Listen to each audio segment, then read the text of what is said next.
Bismillahirrahmanirrahim. Assalamualaikum warahmatullahi wabarakatuh. Alhamdulillahirabbil alamin. Wa bihi nasta'in ala umuri dunya waddin. Wa asyhadu an la ilaha illallah wahdahu la syarikalah.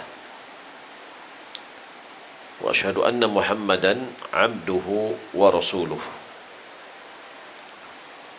Allahumma salli wa sallim ala nabiyyina Muhammad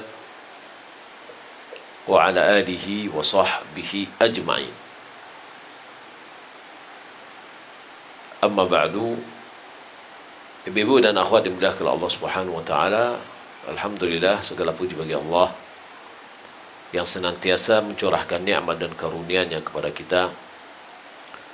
Salat dan salam semoga dan anugerah Allah Subhanahu wa taala kepada Nabi kita Muhammad sallallahu alaihi wasallam. Allahumma salli ala Muhammad wa ala ali Muhammad.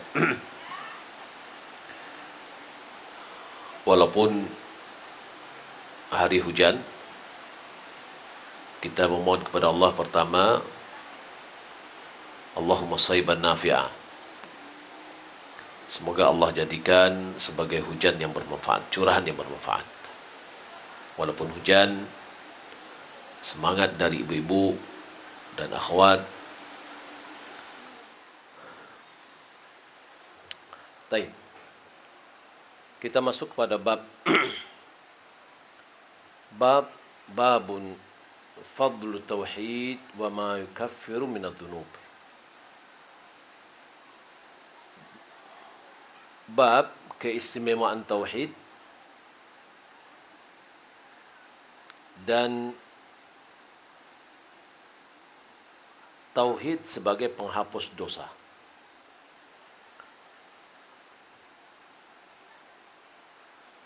Maksud dari bab ini bahwa tauhid berperan sebagai penghapus dosa, sehingga seorang hamba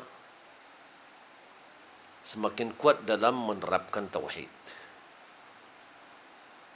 maka kesempatan untuk masuk surga semakin besar,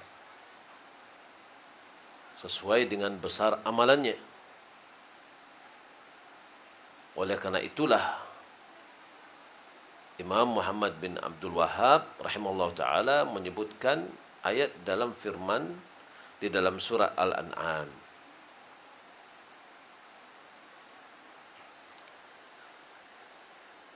Jadi bab ini adalah menjelaskan agungnya keutamaan tauhid dan tauhid bisa menghapus dosa-dosa.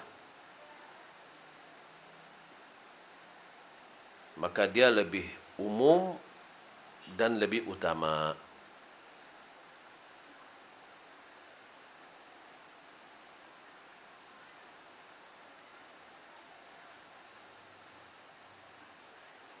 Maka tidak kita ragukan bahwasanya tauhid adalah amalan yang paling afdal secara mutlak.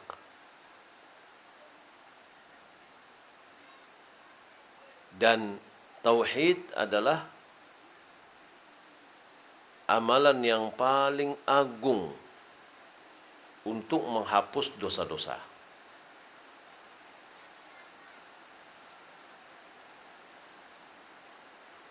Maka oleh karena itu,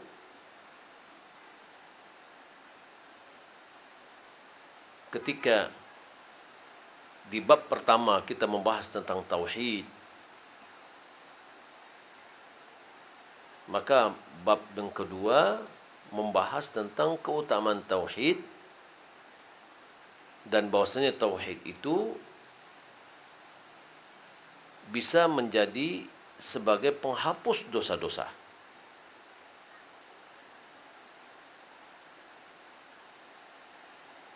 Maka di sini juga memiliki makna bahwa memotivasi kita bagaimana kita bisa bertauhid dan menjauhkan diri dari syirik.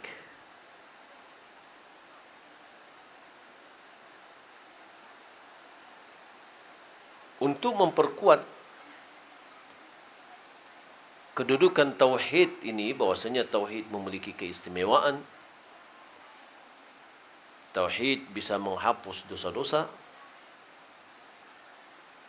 maka Syekh Muhammad bin Abdul Wahab mencantumkan ayat-ayat dan mencantumkan hadis di dalamnya.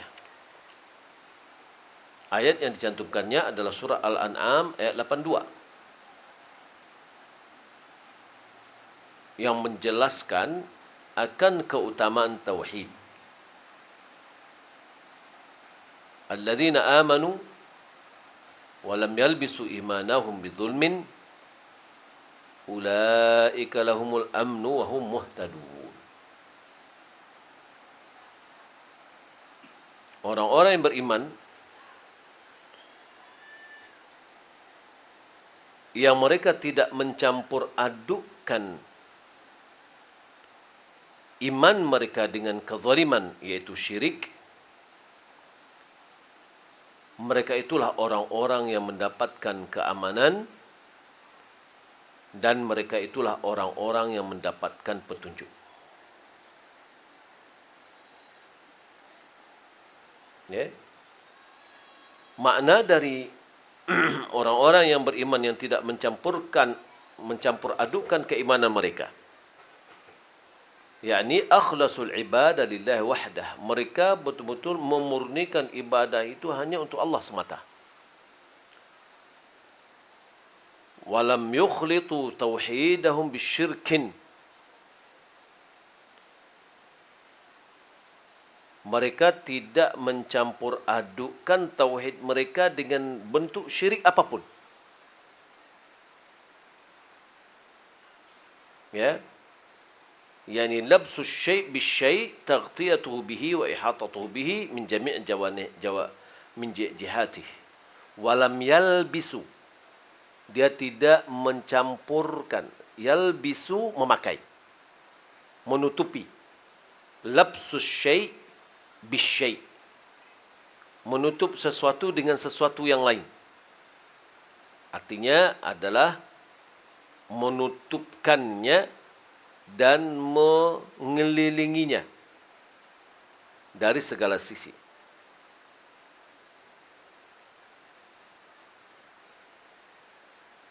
Wala yuqattil iman wa la yuhitu bihi wa yalbisuhu illa al-kufur.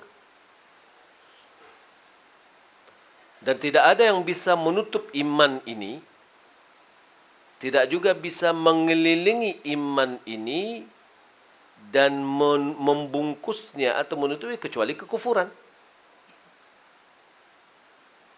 Ya, imannya dia tidak tutup dengan kezaliman. Az-zulm, apa artinya az-zulm? Az-zulm artinya adalah wadu' syai'in fi ghairi mawdi'ihi. Meletakkan sesuatu bukan pada tempatnya. Maksud dari zulm di sini adalah syirik.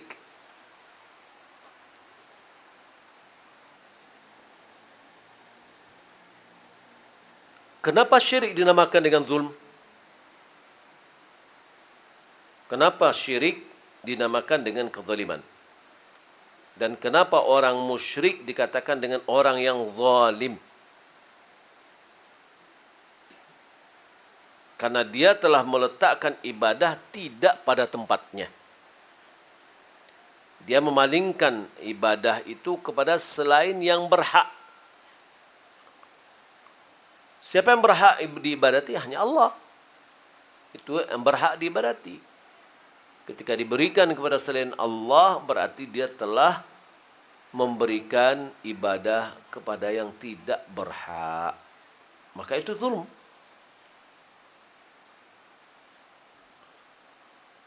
Makna zulm di sini ada syirik diperjelas. Dalam hadis Ibnu Mas'ud yang diriwayatkan oleh Imam Bukhari dan Muslim, di mana Rasulullah SAW bersabda, tatkala para sahabat merasa berat tentang ayat ini, Dan mereka berkata, "Ya Rasulullah, ayyuna lam yadhlim nafsah?" Ya Rasulullah, siapa di antara kita yang tidak pernah menzalimi dirinya? Maka beliau menjawab, kezaliman di sini bukanlah kezaliman yang kalian pahami. Kezaliman di sini maksudnya adalah syirik. Bukankah kalian telah mendengar ungkapan seorang hamba yang saleh yaitu Luqman, "Inna syirka la zulmun azim." Sesungguhnya syirik itu atau kesyirikan itu adalah kezaliman yang amat besar.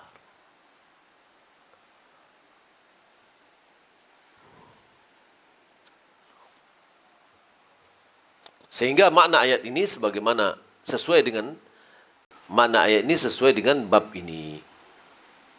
Ini orang-orang yang beriman dan mereka tidak mencampur adukan keimanan mereka dengan kesyirikan. Mereka lah orang-orang yang mendapatkan keamanan dan mereka lah orang-orang yang mendapatkan petunjuk.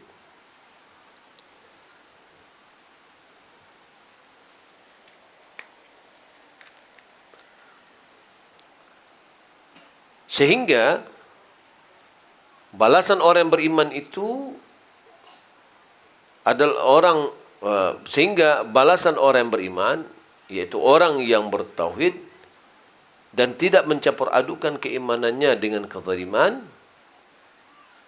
atau tidak mencampur adukan tauhidnya dengan kesyirikan,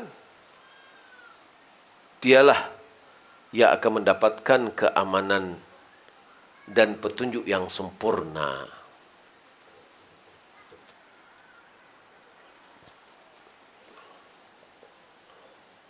Dan setiap kali tauhidnya berkurang,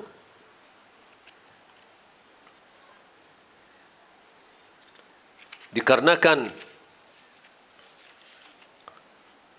melakukan sebagian kezaliman yang berbentuk kesyirikan, maka akan berkurang darinya rasa aman dan petunjuk sesuai dengan kezaliman yang ia lakukan.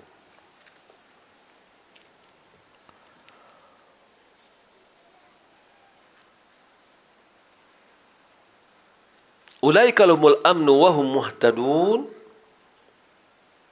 Artinya mereka itu adalah orang-orang yang aman di dunia dan akhirat. Muhtadun, mereka adalah orang-orang yang dapat petunjuk ke jalan yang lurus.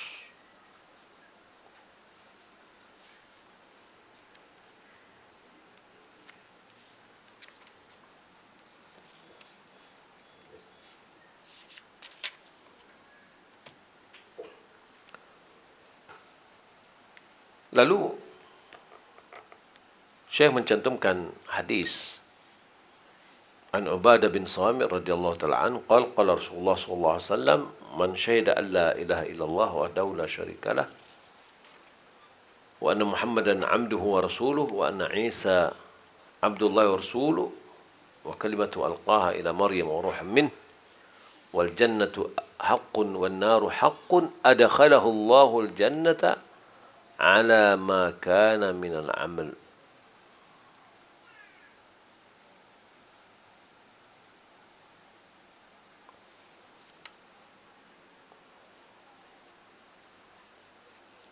Dari Ubadah bin Samit radhiyallahu ta'ala an, ya,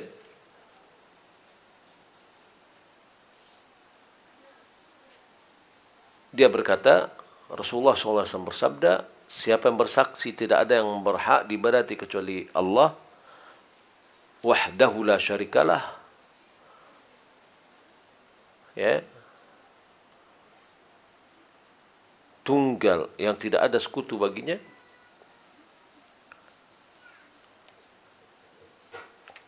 wa anna Muhammadan 'abduhu wa rasuluh,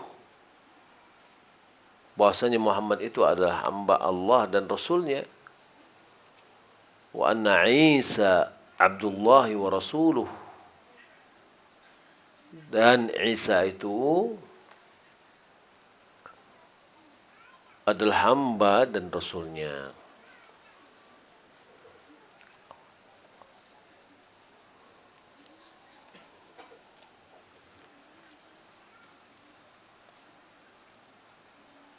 Wa kalimatu alqaha ila Maryam ruhan min.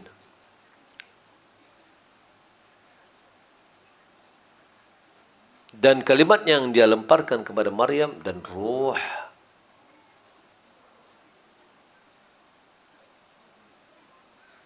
daripadanya, ruh dari orang-orang yang ia ciptakan.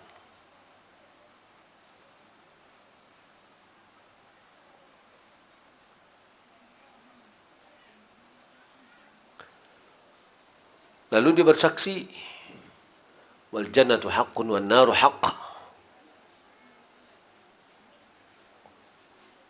Dia bersaksi bahwa surga itu adalah benar adanya dan neraka itu adalah benar-benar ada adanya.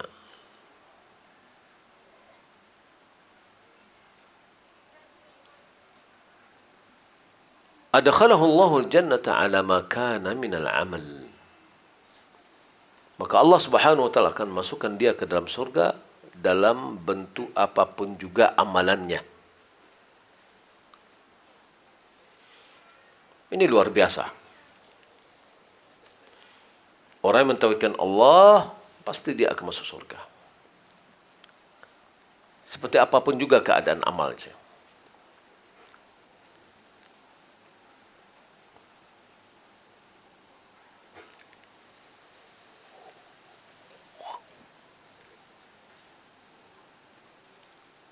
Jadi Rasulullah SAW bersabda, siapa yang mengucapkan la ilaha illallah anna muhammadar rasulullah, la ilaha illallah dar syirkalah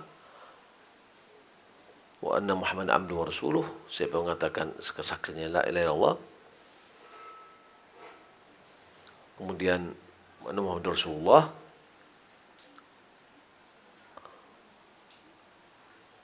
lalu dia ucapkan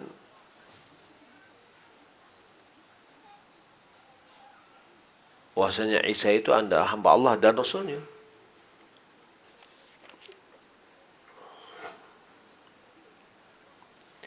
Wa kalimatu alqaha ila Maryam, dia adalah kalimat Allah, dia adalah kalimat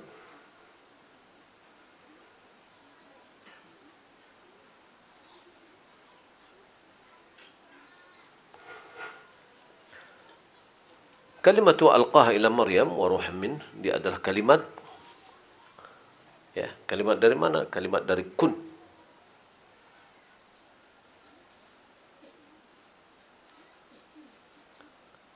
Wa ruh min. Itu maknanya adalah dia adalah ruh yang diciptakan oleh Allah Subhanahu wa taala.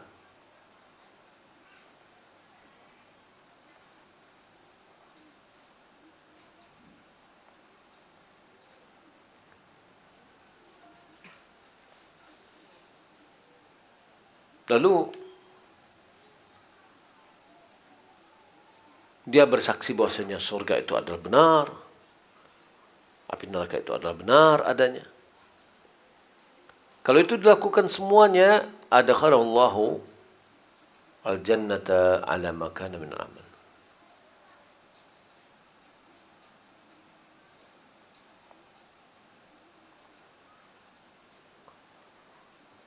Adkhalahu Allah jannata ala makan min al-amal.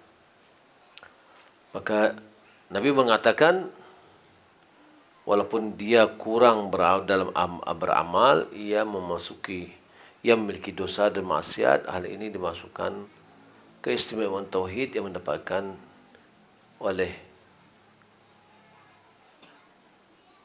pemegangnya.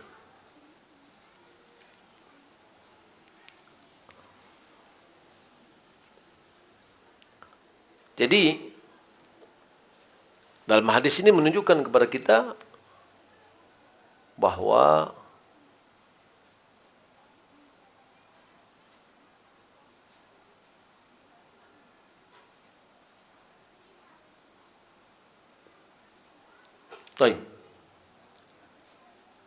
hadis berikutnya an Abi Sa'id Al-Khudri radhiyallahu ta'ala anhu Rasulullah sallallahu alaihi wasallam qala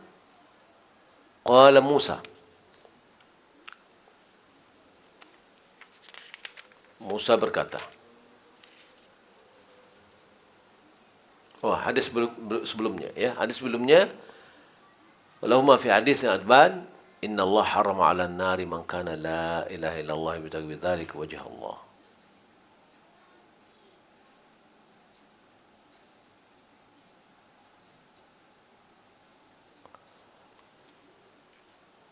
Ini Sahih Bukhari dan Muslim. Inna Allah harrama 'ala an-nar, sesungguhnya Allah mengharamkan atas api neraka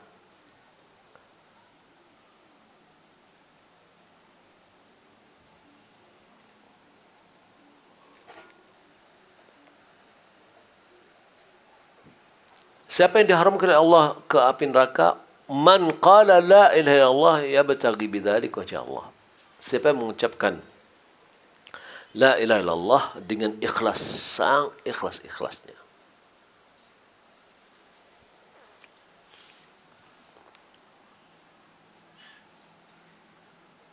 Kalimat ini, yaitu kalimat tauhid, ketika yang mengucapkannya itu mengharapkan wajah Allah, yaitu keikhlasan.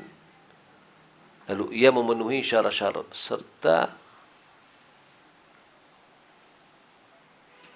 segala keuntungannya.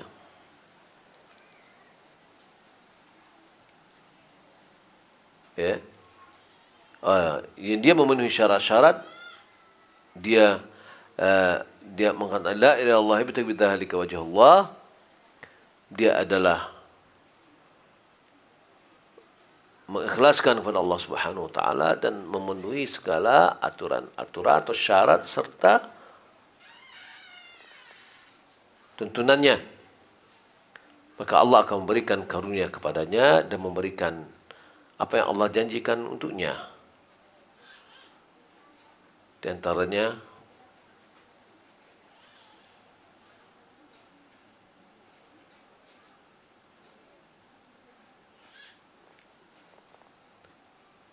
ketika dia sudah mengucapkan ini dan dia berharap untuk mendapatkan keikhlasan yang betul-betul keikhlasan, lalu dia memenuhi syarat-syarat dan tuntunan, maka Allah akan memberikan karunia kepadanya dan memberikan apa yang Allah janjikan untuknya. Di antaranya dia diharamkan dari api neraka, dan ini merupakan keistimewaan yang sangat besar.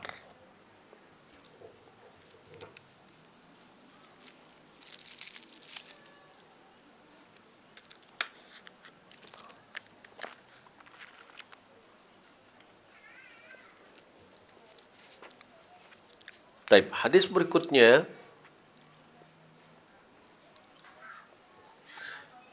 an Abi Sa'id Al-Khudri radhiyallahu ta'ala an Rasulullah sallallahu alaihi wasallam qala Musa alaihi salam, ya Rabbi alimni syai'an adhkuruka wa ad'uka bih. Wahai Rabbku, ajarkan kepadaku sesuatu yang aku bisa mengingatmu dan berdoa kepadamu dengan doa itu.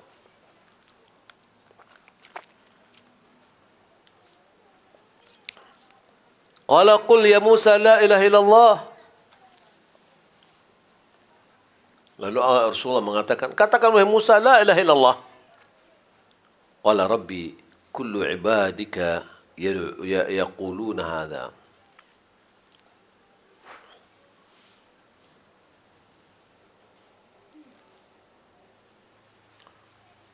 Qala qul ya Musa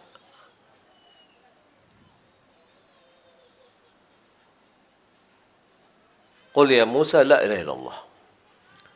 Katakan wahai Musa la ilaha illallah. Lalu Musa mengatakan, ya Rabb, semua orang mengatakan itu, enggak ada istimewa.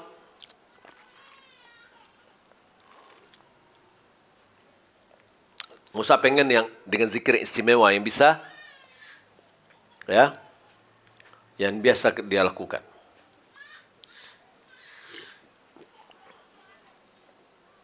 Lalu Allah mengatakan, katakan oleh Musa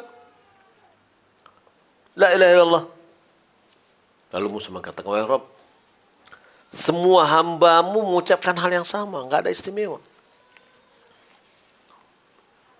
Qala ya Musa, lalu Allah berfirman, wahai Musa, law anna as-samawati as-sab'a wa amiruhunna ghairi wal ardina as-sab'a fi kiffatin wa la ilaha illallah fi kiffatin malat bihinna la ilaha illallah.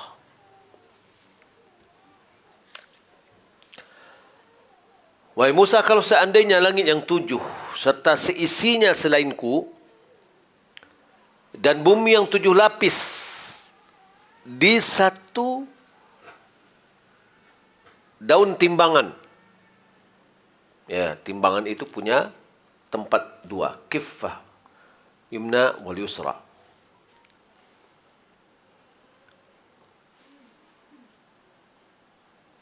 Kalau seandainya langit yang 7 dan yang memakmurkannya selain dariku, serta bumi yang 7 lapis diletakkan di satu dari daun timbangan ini, maka pastilah kalimat la ilaha illallah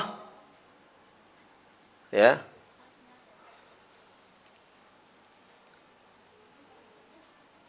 akan berat. Wala ilaha illallah fi kiffatin malat bihinna la ilaha illallah.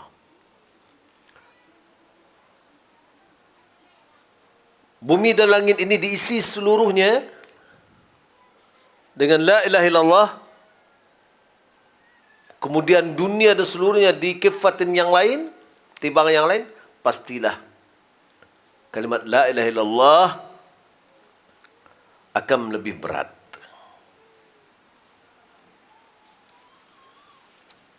Nah, di sini kita mendapatkan sebuah pelajaran yang penting. Apa itu? Ya.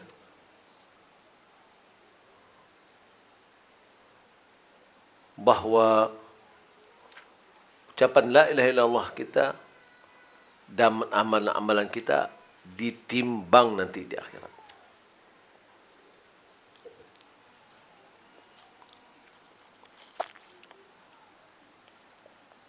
Dalam hadis ini juga kita mendapatkan bahawa bumi ini 7 lapis di bawah. Dan dari hadis ini juga menunjukkan keutamaan la ilaha illallah.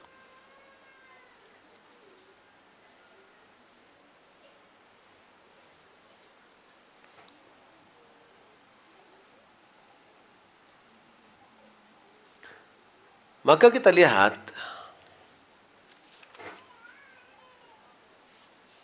kita lihat pertama, Nabi Musa mau mengajukan kepada Allah permohonan untuk diajarkan kepadanya satu zikir yang diucapkannya yang bisa dia pakai, dia doakan, berdoa dia. Lalu Nabi Allah mengatakan la ilaha illallah, katakan Muhammad la ilaha illallah. Ini menunjukkan bahawa la ilaha illallah itu adalah zikir yang terbaik.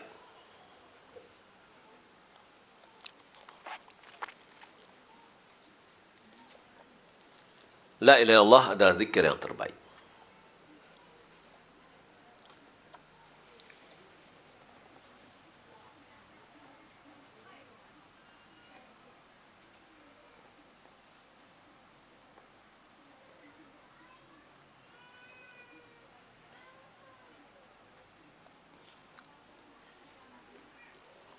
Dari sini kita juga mengetahui bahawa keutamaan la ilaha illallah, kalimat la ilaha illallah itu saja akan bisa berat timbangnya dibandingkan dengan yang lain. Maka ini menunjukkan keutamaan tauhid. Menunjukkan keutamaan tauhid.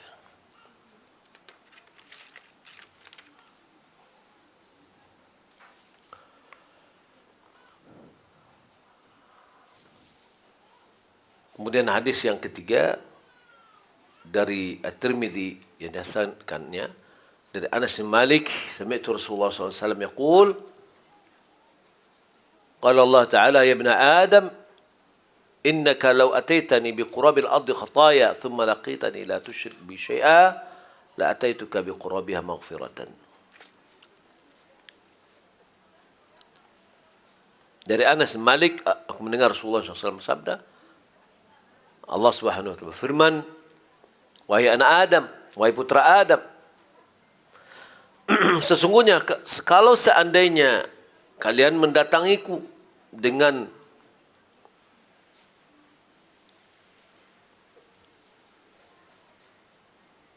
membawa dosa sejagat raya, summa laqitani la tusyrik bi syai'a, lalu pada hari kamu bertemu denganku, yakni pada saat kematiannya, ya, la tusyrik bi syai'a, jangan berbuat syirik denganku sama sekali. La ataituka bi qurabiha maghfirah, pasti aku telah datangkan, berikan kepada kalian, ya, pengampunan karena kedekatannya. Dan ini kembali lagi kepada keutamaan tauhid.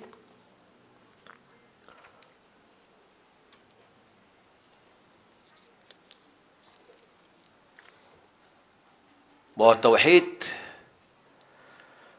adalah amalan yang paling afdal. Nabi mengatakan, "Law ataitani bi qurabil ardi bi la ataitu la qala Allah Ta'ala, ya ibn Adam, innaka law ataitani bi qurabil ardi khataya." Wahai anak Adam, sesungguhnya kalau engkau mendatangiku dengan sejagat raya dosa, thumma laqitani, pada hari kamu bertemu denganku, la tusyrik bi syai'a, kamu tidak berbuat syirik sama sekali, la alaituka bi qurabiha maghfiratan, sungguh aku telah la ataituka, sungguh telah aku berikan kepadamu bi qurabiha, dengan sejagat raya pengampunan. Selama dia tidak berbuat syirik, maka dosa-dosanya bisa diampuni oleh karena tauhidnya. Nah, ini menunjukkan kepada kita tentang keutamaan tauhid.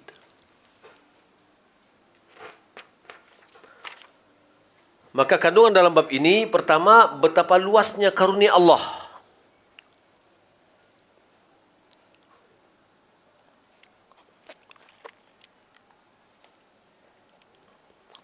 Di sini dari firman Allah Subhanahu wa taala, "Alladzina amanu wa lam yalbisu imanahum bidzulmin ulaika humul amnu wa hum muhtadun."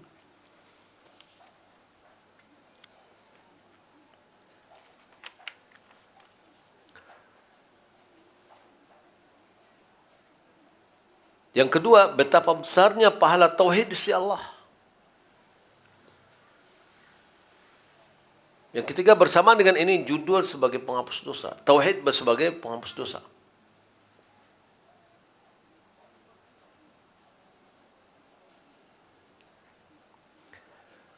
Kemudian yang keempat ada tafsiran ayat surat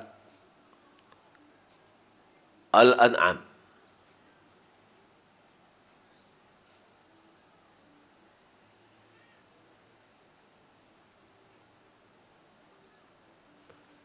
Yang berikutnya, perhatikanlah 5 hal yang disebutkan dalam hadis Ubadah bin Samit.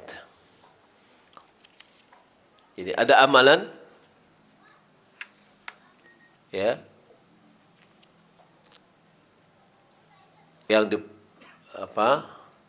yang bisa dilakukan dalam hadis Ubadah bin Samit.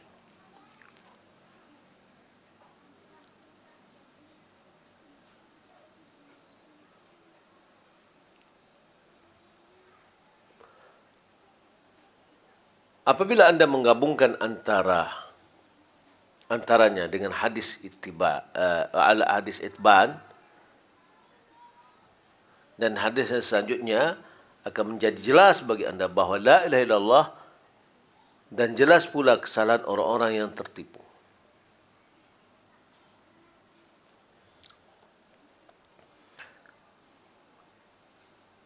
Kemudian di antara kandungan hadis ini bahwasanya Nabi pun masih membutuhkan untuk keinginan tentang keistimewaan la ilaha illallah. Jadi la ilaha illallah ini sangat bermanfaat sekali. Di antaranya adalah bisa menghapus dosa-dosa kita. Wallahu ta'ala alam. Demikian. Jadi keistimewaan tauhid kita lihat dalam surah Al-An'am ayat 82. Kemudian inna syirka la zulmun azim, surah Luqman ayat 13. Keutamaan tauhid sangat besar, dia bisa menghapus dosa-dosa besar, ya, apalagi dosa-dosa kecil. Wallahu ta'ala alam. Demikian ya, dapat kita sampaikan. Masih ada sisa waktu, silakan kita jadikan sebagai tanya jawab tentang tauhid. Wallahu a'lam. Assalamualaikum Ustaz. Assalamualaikum Ustaz. Ketika solat saya hanya memakai baju gamis, jilbab syar'i dan kaos kaki tanpa memakai mukena. Kadang ada baju yang bisa dikenakan, kadang ada baju yang bila terkena cahaya menampakkan atau menerangkan sekilas celana panjang yang saya pakai untuk lapisan dalam baju. Dan itu pun yang membayang di bagian kaki yang tertutup celana panjang. Apakah pakaian tersebut boleh dipakai untuk solat? Karena yang membayang dari kaki itu celana panjang, bukan kulit kaki saya. Kalau itu membayangnya adalah tadi baju, ya bagian baju, tidak ada bagian anggota tubuh kita, maka tidak apa-apa. Semoga Ustaz dan keluarga selalu diberkati oleh Allah Subhanahu wa taala, begitu juga dengan ummahat wal akhwat semuanya di masjid ini. Afan, ana izin bertanya di luar tema Ustaz. Ana mempunyai teman, seorang ibu rumah tangga. Suami beliau bekerja di kantor pajak. Teman ana ini ingin menjamu dan mengajak ana untuk main ke rumahnya. Yang ingin ana tanyakan, bagaimana sikap ana kepada teman ana ini Ustaz? Karena yang ana tahu penghasilan dari pajak itu adalah haram. Wallahu alam. Saya tidak tahu apakah penghasilan pajak itu haram. Wallahu alam. Saya tidak tahu. Ya. Di Arab Saudi sekarang sudah ada pajak. Pajak pendapatannya, PPN-nya, kalau kita di sini berapa? Berapa persen? 11%. Di Saudi 15%.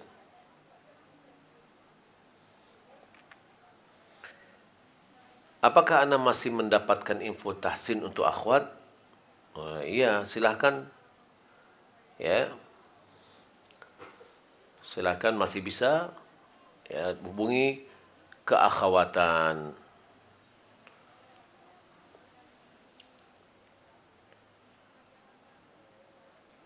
Saya ingin bertanya tentang ketika kita pada tasyahud akhir, dari awal tasyahud kita mengangkat telunjuk, kita harus menghadap kiblat. Kemudian kapan kita turunkan jari telunjuk kita? Saat akan salam Ustaz, apakah kita turunkan jari telunjuk kita tersebut bersamaan dengan salam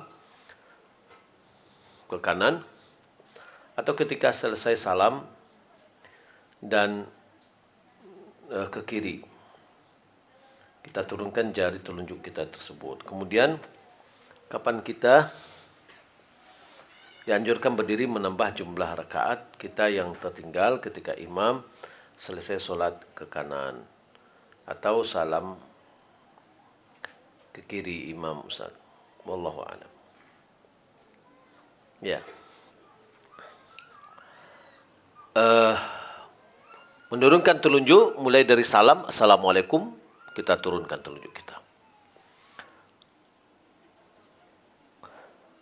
Kemudian makmum berdiri apabila imam sudah salam kedua. Apa yang dimaksud dengan qarin yang selalu mengiringi setiap manusia tersebut? Qarin, iya, ada jin yang ada di kita. Ya, tidak kelihatan bagi kita, tapi dia selalu berada dengan kita. Ustaz, kita baca dari tamhid atau dari kitab tajdid?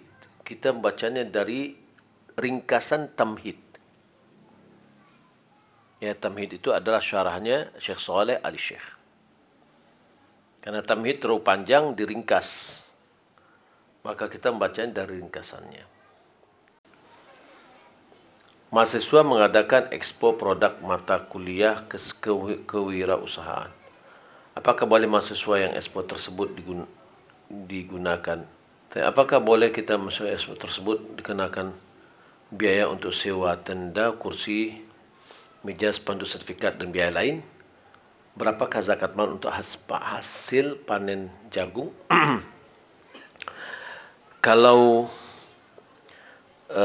biaya tadi boleh, expo dikenakan biaya, kita bayar, boleh.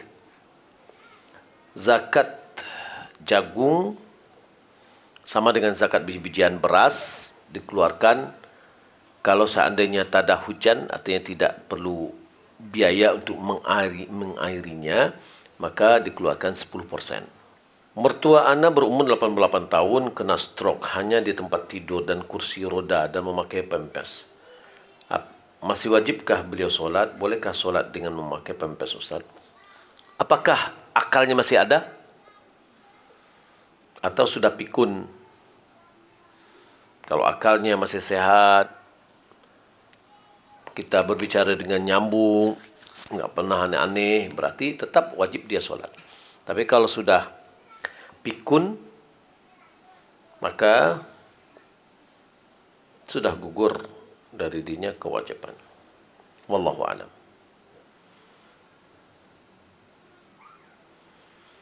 Bagaimana kita menjelaskan kepada orang yang punya pemahaman seperti ini? Dia tidak mau pakai jilbab lagi, dengan alasan dia tidak kedatangan haid lagi. Umurnya baru 49 tahun. Katanya boleh tidak pakai jilbab karena sudah menopause. Menopause, tapi kalau gelinyang-gelinyang juga, ya nggak boleh. Ya, masih cantik juga, memingkik, maka nggak boleh. Tetap dia harus pakai jilbab. Yang boleh tidak pakai jilbab itu ada al-qawaidu minan nisa. Yang dia tidak pengen nikah dan laki-laki pun tidak punya hasrat untuk menikahinya. Ya. Selagi masih ada hasrat laki-laki untuk menikahinya, maka masih tetap dia pakai jilbab. Kalau tidak ada lagi hasratnya laki-laki kepada dia dan dia tidak punya hasrat kalau lagi kepada laki-laki, dia boleh tidak pakai jilbab, tapi tidak boleh bersolek. Karena ada orang dia sudah berumur 70 berapa gitu lah. Ya, katanya berdalih dia dengan ini, tapi sementara dia sendiri bersolek. Ya. Tanpa mengambil zina, tanpa dia memakai zina gitu. Apakah akhwat boleh memakai cincin jari telunjuk dan jari tengah? Boleh. Kelima-limanya. Jempol pun boleh. Nah, kenapa boleh? Kenapa boleh? Dan kenapa boleh perempuan pakai emas, laki-laki enggak? Karena perempuan itu kurang, maka harus dilengkapi dengan emas.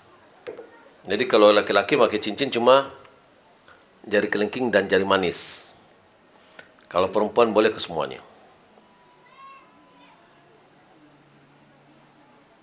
Ustaz, ada orang yang pernah memfiktifkan dana di tempat dia bekerja. Dana itu digunakan untuk kebutuhan kantor yang plafon dananya tidak tersedia untuk kepala, untuk diri dia juga. Yang ingin ditanyakan, bagaimana cara bayar hutang yang seperti itu? Jumlahnya tidak jelas.